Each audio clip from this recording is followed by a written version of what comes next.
फिर निवेदन करूंगा, कहीं जाकर मत रोइए, कहीं जाकर मत कहिए कि आपको तकलीफ क्या है।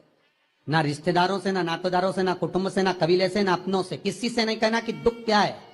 बस इतना करना कि किसी मंदिर में अगर पूजन करने जा रहे हो, आप जिस पाठ को कर रहे हो, जो पाठ आप करते हो, हमें ये भी नहीं कहना कि तुम शंकर का पाठ करो, हम तो ये भी नहीं कहेंगे कि शिव कवच करो, हम ये भी नहीं कहेंगे कि तुम हम बताएं वाला पाठ करो। तुम तो जो पाठ करते हो, तुम जो स्मरण करते हो, जो तुम मंत्र जाप करते हो, जो तुम नाम जाप करते हो, तुम्हारी मर्जी, तुम जो जपते हो, बस उस जप के समय पर कटोरी में, गिलास में, तांबे के पात्र में, पंचपात्र में जल हो और उस जल का आचमन, उस जल का सींचन दुकान पर, घर पर रोज करना प्रारंभ कर दो। आधे से ज्यादा तुम्हारी तकलीफ, आधे से ज्यादा तुम्हारा कर्जा, आधे से ज्यादा तुम्हारा दुख तो भगवान यूं ही समाप्त कर दे। यूं ही हम जल कौन सा सींचते हैं भगवान? अपनी दुकान पर पानी कौन सा छोड़ते हैं? अपने घर पर जल कौन सा सींचते हैं? जब मटके में से भरकर लिया है, कुंड में से भरकर लिया है, अपने घर में नल में से भरकर लिया है और वो पानी लाने के बाद में अपन सब दूर छिट दिया। अपन वो वाला पानी कभी नहीं छिटते जो रखा है, जो आराधना के लिए रखा है, साधना के लिए रखा है, जो भगवत स्मरण के लिए रखा है, हमने वो नहीं छिटा। हम तो भर कर लाए और छिट दिए। अरे भाई, बहुत दुख है, बहुत तकलीफ है, बहुत कष्ट है, कहीं मत भटको। जिससे तुम्हारी अच्छी पटे उसका स्मरण कर कर, उसका भजन कर कर, उसका कीर्तन कर कर, उसका नाम जाप कर कर। हम तो ये भी कहते हैं कि तुम जो भजन कर सकते हो, तुम जो स्मरण कर सकते हो, तुम्हारी चित्तवृत्ति में जो अच्छा हो तुम वो करना। हम भी बताएं तो भी मत करना।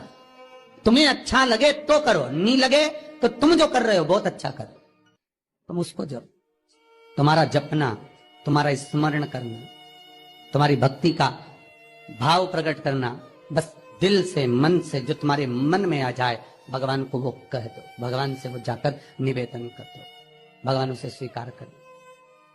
तो शास्त्र कहता है कि जिस दिन आपका व्रत है उस दिन एक काम जरूर करना कि भगवान का मंत्र जाप कर कर, भगवान का स्मरण कर कर, कटोरी में जल लेकर, पात्र में जो जल रखा हो, पूजन पाठ करते समय, स्मरण करते समय वो जल का पान अवश्य करें। उस जल का पान अवश्य करें, उस जल को अवश्य करें। क्या होता है जल का पान करने से? शिव महापुराण की कथा कहती है, चाहे आप हनुमान चालीसा पढ़ें, चाहे आप राम रक्षा स्तोत्र पढ़ें, चाहे आप देवी कवच करें, चाहे आपकी मर्जी पड़े, जो पाठ पूजन करें, बस एक निवेदन है, पूजन पाठ करते समय एक कटोरी में, तांबे के कलश में, एक गिलास में जल अपने नजदीक में जरूर रखें। क्या होगा उससे? आप जितना पाठ करेंगे, आप जितना पूजन कर रहे हैं, आप जितनी आराधना कर रहे हैं, आप जितनी साधना कर रहे हैं, आप जितना तप कर रहे हैं, आप जितना हनुमान चालीसा, दुर्गा चालीसा, राम रक्षा स्तोत्र, यमुना अष्टक, गोवर्धन चालीसा, जो भी आप जप रहे हैं, जो भी आप सर्वोत्तम जी का पाठ करें, आप जिस भी पाठ को कर रहे हैं, उस पाठ को करते समय अगर जल तुम्हारे पास में रखा हुआ है तो तुमने जब पाठ किया तो उसका जो तात्विक अंश है वो जल के अंदर जाएगा और वो जल जब हम ग्रहण करेंगे तो हमारा जीवन आनंदित हो जाए। पहले के संतों को उठाकर देखिए, पहले के साधुओं को उठाकर देखिए, पहले के तपस्वियों को उठाकर देखिए। साधु, सन्यासी, तपस्वी जहां पर तप करते थे उनके पास में कमंडल में जल रखा रहता था, उनके कमंडल में जल होता था। उन्होंने कमंडल में से जल लिया, श्राप दे दिया, उन्होंने कमंडल में से जल लिया, आशीर्वाद दे दिया। तो कई शास्त्र, कई विद्वान कहते हैं कि उस सन्यासी का तप बल इतना प्रबल था कि उसके मुख से जो निकलता था वो हो जाता था। ध्यान देना, सन्यासी के तप बल से भी प्रबल था उसके कमंडल का जल, जिसको वो पठन करता था, तप करता था, साधना करता था, भजन करता था, कीर्तन करता था, तो जो जल उसके पास में रखा रहता था उसमें इतना पावर आ जाता था कि बस उसको छोड़ते ही वो श्राप लग जाता। किसी मंदिर में जाएं, किसी देवालय में जाएं, किसी तीर्थ में जाएं, उस मंदिर का जल, तीर्थ, उस मंदिर का कुंड का आनंद भाव लिया जाए। भाई, भारत की भूमि पर जितने मंदिर हैं, भारत की भूमि पर जितने तीर्थ हैं, सारी नदियां, कुंड, तालाब, छोटे छोटे सरोवर, बावड़ियां, ये सब मंदिर के पास में ही क्यों बनवाए गए? ये कुंड, ये बावड़ियां, ये तालाब, ये सरोवर, ये कुएं, ये सब मंदिर के करीब में, तीर्थ के करीब में क्यों बनाए गए? उसका कारण केवल इतना है। और क्यों इतने पवित्र होते हैं? क्योंकि वहां भजन करने वाला, वहां साधना करने वाला, वहां स्मरण करने वाला, वहां कीर्तन करने वाला, वहां मंत्र जाप करने वाला, वहां नाम जाप करने वाला जब जप करता है, साधना करता है, पाठ करता है, तो उसका तेज पुंज उस जल में चला जाता है। उस जल का पावर इतना प्रबल होता है कि जीव अपने आप कल्याण हो जाता है। मात्र स्नान से, मात्र पूजन से, मात्र तर्पण से, मात्र आचमन से। शिव महापुराण तो यहां तक कहती है कि आप शंकर भगवान को जल चढ़ाएं, थोड़ा सा जल पात्र में रख लें। जहां पूजन कर रहे हैं, जब थाली से पूजन, पहले सबसे पहले तो जल ही चढ़ाओगे ना, जल चढ़ाने के बाद उस पात्र को रख लें, थोड़ा सा पानी उसमें बचा लें, 2-4 बूंद, 8 बूंद, 15 बूंद, 20 बूंद, 1 चुलो, थोड़ा सा। भगवान शिव की आराधना करी आपने, दिया बत्ती करा, पूजन करा, आराधना करी, मंत्र जाप करा, घंटी का नाद करा, और भी लोग आए, उन्होंने भी भगवान का नाम लिया।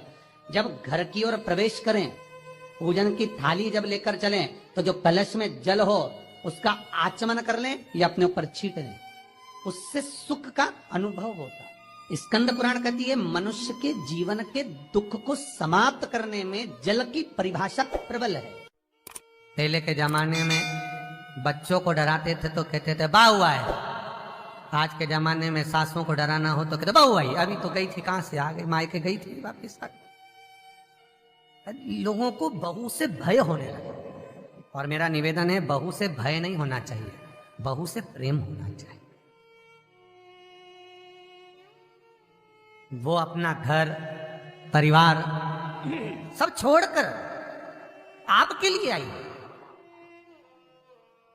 और आपको उसका सम्मान करना चाहिए। और बहुओं से निवेदन है, जिस मां ने पूरी जिंदगी जोड़ा है, संपदा को संजोया है, वो तेरे लिए संजोया है, तेरे को देकर जाए। दुख ना मना, जीवन को सुखमय आनंदमय।